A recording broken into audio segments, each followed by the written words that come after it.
Bismillahirrahmanirrahim. Halaman 11. Ilzam yang walzam sareng kudu ngamestikeun anjeun asumta kana repeh. Da ieu pentingna urang repeh. Ila lidarurati angin karana madarat syar'iyatin anu bangsa syara, kecuali nu perlu urang kira-kira urang ngobrol.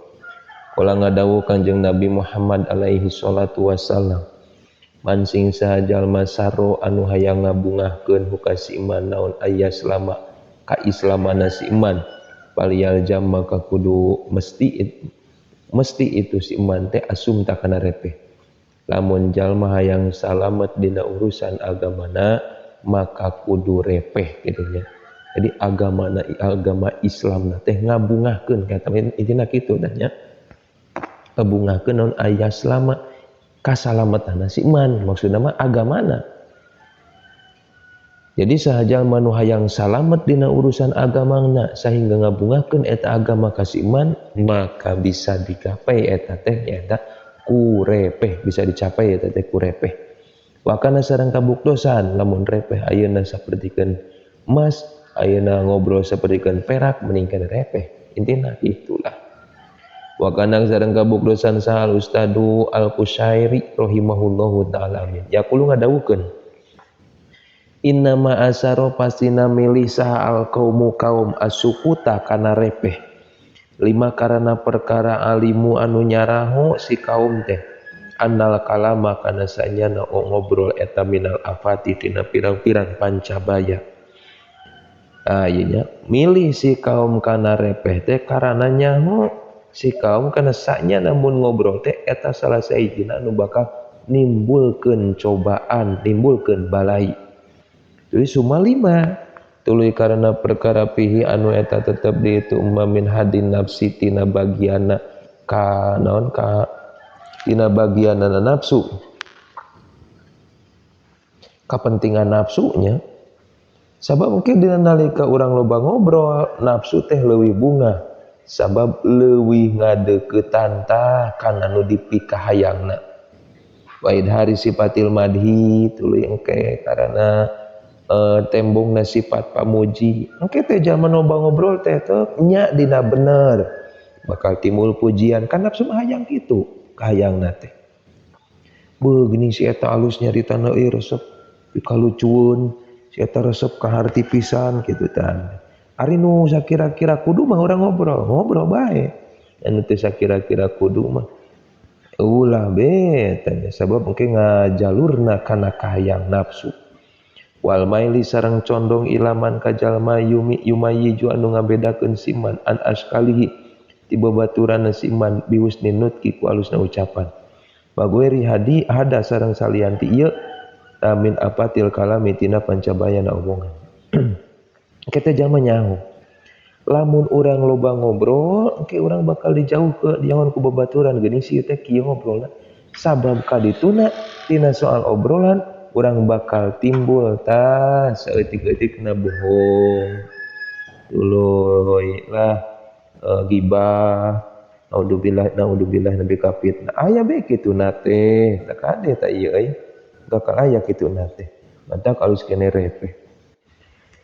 Wa kana sareng kabuktosan sa Syekh Abu Bakr bin Ayyash rahimahullahu taala yaqulu ngadawah Abu Bakar, kasrotul kalami ari lobana ngobrol eta tansipu bisa nyerep itu kasrotul kalam ta al hasanati kana pirang-pirang kehalusan. Kama tansipu seperti enta nyerep naon al ardu bumi budal mai kana jauhna cai.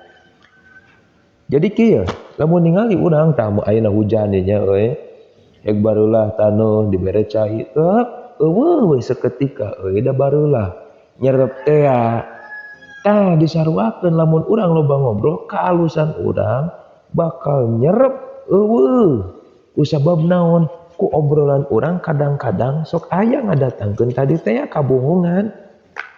Saeutik-eutikna loba ngobrol desa kacaletot sok geura urang asa bener obrolan direkam ari dibalikan di mana salah ngobrolkeun kieu keur ngarekam al-hukmu dibaca al-hikamu dibaca al-hukmu. Heuh da sukanya kasalahan euy kitu. Rumah kurang di urusan nahwu sorof teh. Dia bakal nyerep kealusan teh kasal. Da aya datang salahna. Wa kana sareng kabukdosan sah al-Fudail rahimahullahu taala. Mun Fadil mah make alif ya Fudailnya. Yaqulu ngadauh itu saya Fudail deh. Min ada man sing saja ma ada nu ngitung-ngitung si iman kalamahu kana kalamna si iman min amalihi tina sawarih amal si iman qala maka saeutik naon kalamuhu obrolan si iman. Lamun ayeuna si jalma ngitung bahwa obrolanna teh eta tina sawarih amal si iman maka yakin si iman teh bakal nyaeutikeun kana obrolanana. Bakal nyaeutikeun kana obrolanana. Darasa sieun teh mah obrolan matak nyerep kana kealusan, nyerepkeun kealusan.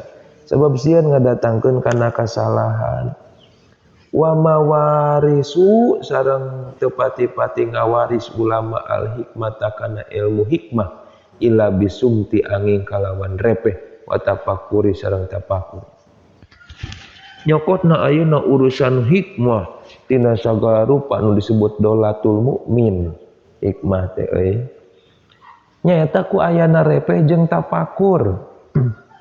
Komo lamun dina urusan hikmah secara urang we bahasa urangnya dengan hikmah sok aya puasa teh ngobrol, sok aya puasa teh naon ngahuleng di sisi leuweung atawa di sisi kebon karena pakuran sa nu katinggal ku urang. Tah nya sok aya kitu euy. Heueuh. Taya kernaon ieu teh supaya menang hikmah tina naon rupa padamelan nu dilakukeun ku urang. Nyaeta ku repeh jeung tafakur. Mata kurang kudu sering tafakur teh euy. Wal warau sareng ari apik pinut ki dina ucapan eta asyadu leuwih banget leuwih berat minhu tinimbang ayeuna waro pinut ki fil lukmati dina huapan. Wasiabi jeung pakaian.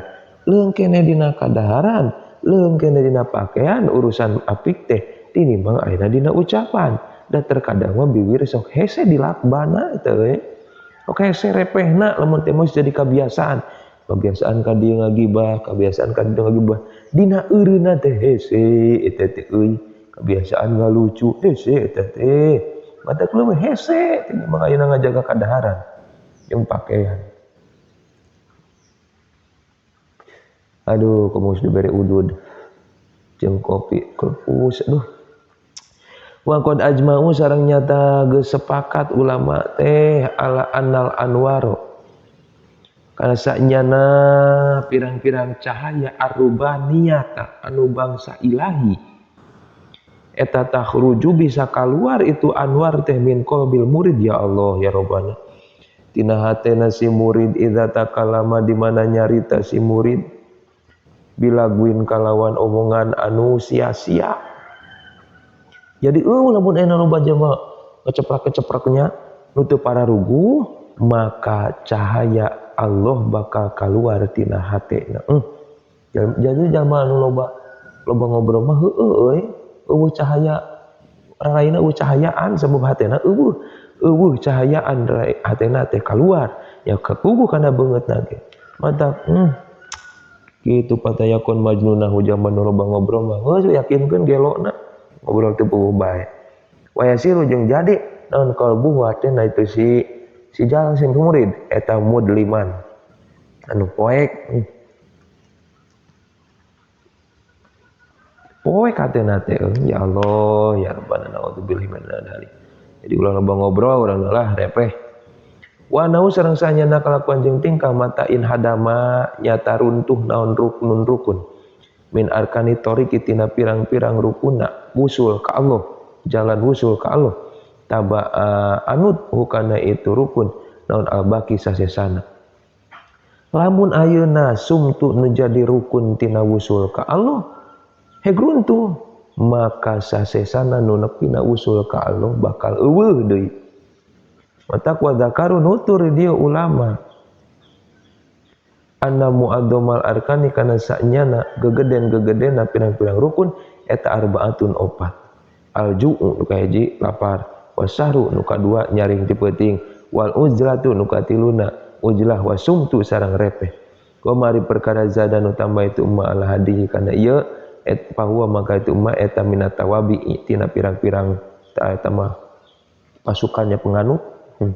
Wan sadu sareng ngalagukeun nyen siiran ulama kana siiran baitul wilayati ari tempatna jadi walina Allah eta kusimat dibagi-bagi naon arkanu huruf pirang-pirang rukunna itu bait sadatuna ari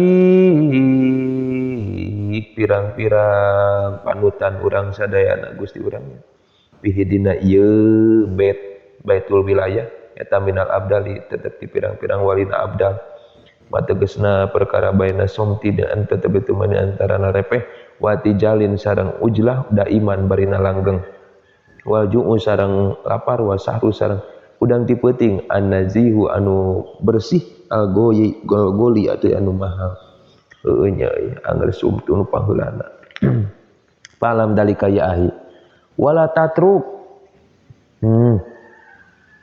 ya Allah ya Rabbana isin sing isin lah wala tatruk ulah ninggalkeun anjeun kiamal laili kana udang ti peuting duh subrang buru-buru dan hudang ti peuting subrang gitu. Subuh sepionan barengkeun jeung duha. Painau maka sanyana kiamat nurun cahaya lil mukmini pikeun jalma nu iman yaumal kiamat dina poe kiamat ya Allah. Ternyata hudang ti peuting teh mata jadi ngadatangkeun cahaya dina waktu. Isukan urang di yaumil kiamat nu yas'a lumaku itu nur teh bayani yadai ti hareupeuna itu mukmin. Wa min khalfihi sareng ti satukangeuna si mukmin wa fi kalamihim sareng eta tetep dina kalamna ulama thariqah mancing saha jalma tola anu lila naon wuku puhut ngadegna si iman baina yadailah di payunan Allah taala bidulami dina waktu poek sabata maka netepkeun salo Gusti Allah taala qadamai kana dampal sampeana si iman ala sirati nutupan kana luhureun sirat yauma tuzalzalu jaljala jalu dina poean diguncangkeun naon al aqdamu pirang-pirang dampal suku jalma anu bisa cicingna lila di payuneun Allah dina harti menyang hareup bari ibadah hek dina waktu poek batur kersa lare maka Allah bakal netepkeun kana dampal sukuna isukan di sirotol mustaqim dina poean di mana dampal suku dikonjang ganjing ku hesekna nincak jembatan sirotol mustaqim anu leuwih leutik tinimbang buuk nu dijieun tina halisna bulu halisna malaikat Malik nu leuwih seukeut tinimbang pedang. Wa qadra wa sareng nyata ngariwayatkeun sa muslimun muslim fi sahihi dina sahihna itu muslim afdhalus sholati ari pang utamana salat ba'dal maktubati dina sanggeus maktubah eta salatu salat fi jaufil laili dina tengah peuting ngaruwa sareng ngariwayatkeun sa al Baihaqi Imam Baihaqi wa Nasa'i sareng Imam Nasa'i yuhsaru dikumpulkeun sana sumanusa fi soidin dina lapangan lega wahidin anu sahiji yaumal kiamati dina poe kiamah payunadi maka ngagero sa munadi nu ngagero payaqulu maka ngadawuh nah itu munadi aina eta di mana aladina rijal majal maka nu kabuktosan ladina eta tatajapa renggang itu ladina teh naon junubuhum gigir-gigirna ladina anil madoji itina tempat sare maksudna mah renggang berarti hudang euy cengkat di mana yo jalma nu sok cengkat dina waktu peuting tuluy ibadah anil madoji intina tempat sare teh payakumuna tuluy ngararadog dan nu kabeh teh wahum bari ari itu nu kabeh teh ladina eta qalin geuningan saeutik wa qalilum min ibadiyas syakur saeutik ti masukna gitu payadkhuluna maka asub nu kabeh teh aljannata ka surga bigori hisabin kalawan teh aya hisaban ya Allah nyaho anjeunna teh aya di hareupeun surga Gusti teuing sumayu maru tuluy diparentah bisa irinasi naon bisa irinasi ku sasana pirang-pirang manusia nyalin ilal hisabi kana hisab sasesana eta jalma anu tara salat ti peuting mah jeung marane teh kana hisab heula hayang asup ka surga mah. Warawa sareng ngariwayatkeun sa Turmudi Imam Turmudi alaikum mesti ka aranjeun kabeh bi qiyamil laili ku salat di waktu peuting. Fa innahu maka sanyana qiyamul lail eta da'bus solihina kalakuanana jalma-jalma nu soleh qoblakum samemeh aranjeun kabeh. Wa qurbatun sareng deheusna ila rabbikum ka pangeran aranjeun kabeh. Wa qurbatu ila rabbikum wa mukafirun jeung jadi kiparat as-sayyi'at li sayyi'ati kana pirang-pirang kagorengan wa minhatun jeung jadi panyegah nya anil ismi tina pirang-pirang dosa tina dosa. Jadi nu ngaranna ayeuna hudang ti peuting eta teh kalakuan jalma nu saleh dumuheusna ka Gusti Allah jeung jadi kiparat kepikeun kana kagorengan bahkan jadi panyegah tina pirang-pirang dosa. Gusti ya Allah pasihan abdi hidayah taufik Gusti sehingga tiasa ngalaksanakeun ibadah khususna dina waktu wengi. Mudah-mudahan we urang sadayana kabarokahan ku ieu ngaderes sehingga Allah maparingan kakiatan kaistiqomahan dina ibadah wabil khusus biasakeun urang teh hudang ti peuting lain syukur wewe sungkul tapi orang bisa ibadah. Amin amin ya Allah ya rabbal alamin. Wallahu a'lam bishawab.